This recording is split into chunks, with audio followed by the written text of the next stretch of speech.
ਉਸਤਾਦ ਸਾਹਿਬ ਆਪਣੇ ਬੱਚਿਆਂ ਨੂੰ ਪੜ੍ਹਾ ਰਹੇ ਸਨ ਤੇ ਸ਼ਾਗਿਰਦ ਛੁੱਟੀ ਹੋਈ ਤੇ ਚਲੇ ਗਏ ਸਾਰੇ ਤੇ ਚਾਰ ਸ਼ਾਗਿਰਦ ਉਸਤਾਦ ਸਾਹਿਬ ਦੇ ਰਹਿ ਗਏ ਜਿਹੜੇ ਕੋਈ ਬੜੇ ਉਹਨਾਂ ਦੇ ਪਿਆਰੇ ਹਨ। ਉਹ ਇੱਕ ਮੁੰਡਾ ਖੜਾ ਹੋ ਗਿਆ, ਉਹਨੇ ਕਿਹਾ ਉਸਤਾਦ ਜੀ ਇਹ ਦੱਸੋ ਕਿ ਕਿਆਮਤ ਵਾਲੇ ਦਿਹਾੜੇ ਸਾਡਾ ਹਿਸਾਬ ਕਿਤਾਬ ਕਿਸ ਤਰ੍ਹਾਂ ਹੋਣਾ। ਉਸਤਾਦ ਆਖਿਆ ਜੀ ਅੱਛਾ ਦੱਸਦੇ ਹਾਂ। ਉਹਨੇ ਯਾਰ ਤੁਸੀਂ ਨਾ 2-3 ਦਿਨ ਤੋਂ ਬਾਅਦ ਤੁਹਾਨੂੰ ਇਸ ਗੱਲ ਦਾ ਜਵਾਬ ਦਿਆਂਗਾ, ਫਿਲਹਾਲ ਤੁਸੀਂ ਜਾਓ। ਉਸਤਾਦ ਸਾਹਿਬ ਇਸ ਤਰ੍ਹਾਂ ਕੀਤਾ ਵੀ ਇੱਕ ਮੁੰਡਾ ਜਿਹੜਾ ਸੀ ਉਹਨਾਂ ਨੂੰ ਦਿੱਤਾ 100 ਰੁਪਈਆ।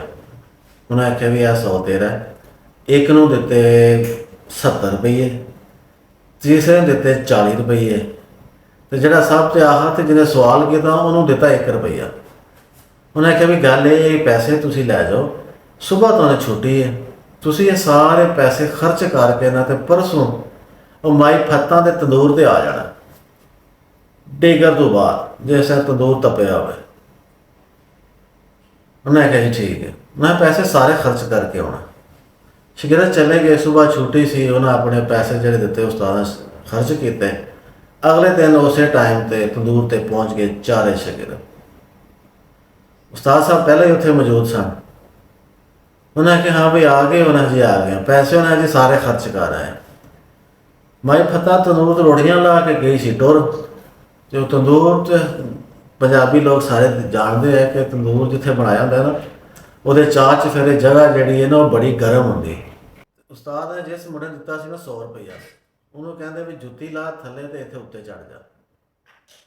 ਉਹ ਜਿੱਥੇ ਥਾਂ ਗਰਮ ਸੀ ਉਹਨੇ ਜੁੱਤੀ ਲਾ ਕੇ ਤੇ ਉੱਤੇ ਚੜ ਕੇ ਖਲੋ ਗਿਆ। ਉਸਤਾਦ ਸਾਹਿਬ ਕਹਿੰਦੇ ਨੇ ਹਾਂ ਵੀ 100 ਰੁਪਈਆ ਕਿੱਥੇ ਕਿੱਥੇ ਲਾਏ, ਪੂਰਾ ਕਰ 100।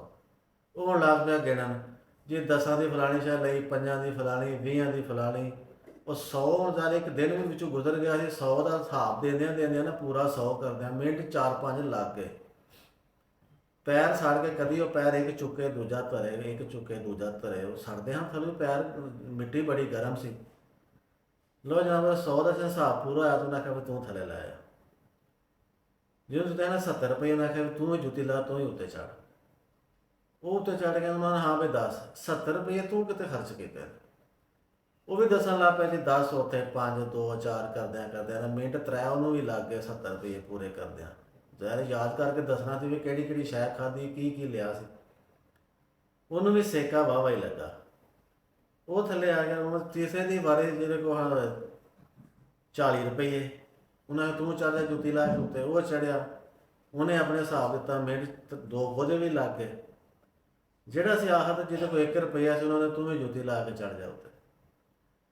ਲਓ ਜੀ ਉਹ ਮੁੰਡਾ ਉੱਤੇ ਚੜਿਆ ਤੇ ਉਹਨੇ ਆਖਿਆ ਜੀ ਮੈਂ ਤਾਂ ਜਦੋਂ ਘਰ ਗਿਆ ਨਾ ਤੁਸੀਂ ਛੁੱਟੀ ਦਿੱਤੀ ਤੇ ਮੈਂ ਨਾ 1 ਰੁਪਏ ਦਾ ਧਨੀਆ ਲਿਆ ਤੇ ਮੈਂ ਘਰ ਟੁਰ ਗਿਆ। ਉਹਨੇ ਆਖਿਆ ਆ ਜਾ ਥੱਲੇ। ਉਹ ਇਹ ਉੱਤੇ ਚੜ੍ਹਦਾ ਗਿਆ ਤੇ ਰੁਪਈਏ ਦਾ ਹਿਸਾਬ ਮੁੱਕ ਗਿਆ, ਉਹ ਥੱਲੇ ਆ ਗਿਆ। ਹੁਣ ਜਿਹੜੇ ਪਹਿਲੇ 3 ਸ਼ਾਗਿਰਦ ਸਨ ਉਹਨਾਂ ਦੇ ਪੈਰਾਂ ਤੇ ਸਭ ਤੋਂ ਜਿਹੜਾ 100 ਰੁਪਏ ਦੇ ਛਾਲੇ ਵੀ ਬਣ ਗਏ।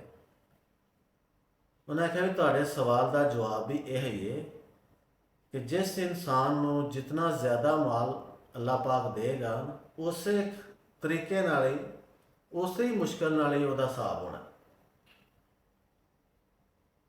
ਜਿਹਦੇ ਕੋਲ ਆਮਦਨ ਜਾਂ ਜ਼ਰਾਇਤ ਥੋੜ੍ਹੇ ਨੇ, ਜਿਹਦੇ ਕੋਲ ਪੈਸਾ ਥੋੜ੍ਹਾ ਹੈ, ਉਹਨੇ ਹਿਸਾਬ ਵੀ ਜਲਦੀ ਦੇ ਲੈਣਾ ਤੇ ਜਿਹਦੇ ਕੋਲ ਬਹੁਤ ਜ਼ਿਆਦਾ ਪੈਸਾ ਉਹਨੂੰ ਹਿਸਾਬ ਦੇਦਿਆਂ ਵੀ ਬੜਾ ਟਾਈਮ ਲੱਗ ਜਾਣਾ। ਤੇ ਦੂਸਰੀ ਜ਼ਰੂਰੀ ਗੱਲ ਇਹ ਵੀ ਕਿ ਹਿਸਾਬ ਜਿਹੜਾ ਹੈ ਨਾ ਉਹ ਹਲਾਲ ਰਿਜ਼ਕ ਦਾ ਹੋਣਾ, ਕਿ ਜਿਹੜਾ ਅੱਲਾਹ ਪਾਕ ਤੁਹਾਨੂੰ ਦਿੰਦਾ ਹਲਾਲ ਰਿਜ਼ਕ, ਹਿਸਾਬ ਹੋਣਾ ਉਹਦਾ ਕਿ ਮੈਂ 10 ਬੰਦਿਆਂ ਕਿ ਤੈਨੂੰ ਮੈਂ ਇਹ ਨੇਮਤ ਦਿੱਤੀ ਹੈ, ਇਹਦਾ ਤੂੰ ਇਸਤੇਮਾਲ ਕਿੱਥੇ ਕੀਤਾ। ਜਿਹੜਾ ਨਾ ਹਰਾਮ ਰਿਜ਼ਕ ਕਮਾਣਾ ਇਹਦਾ ਹਿਸਾਬ ਨਹੀਂ ਹੋਣਾ, ਇਹਦਾ ਡਾਇਰੈਕਟ ਅਜ਼ਾਬ ਹੈ, ਇਹਦਾ ਕੋਈ ਹਿਸਾਬ ਨਹੀਂ। ਹਿਸਾਬ ਸਿਰਫ ਹਲਾਲ ਰਿਜ਼ਕ ਦਾ ਹੈ ਤੇ ਹਿਸਾਬ ਦੇਣਾ ਕਹਿੰਦੇ ਵੀ ਤੁਹਾਨੂੰ ਸਟੋਰੀ ਦੀ ਸੂਰਤ ਵਿੱਚ ਦੱਸ ਦਿੱਤਾ ਹੈ। ਅੱਲਾਹ ਹਾਫਿਜ਼।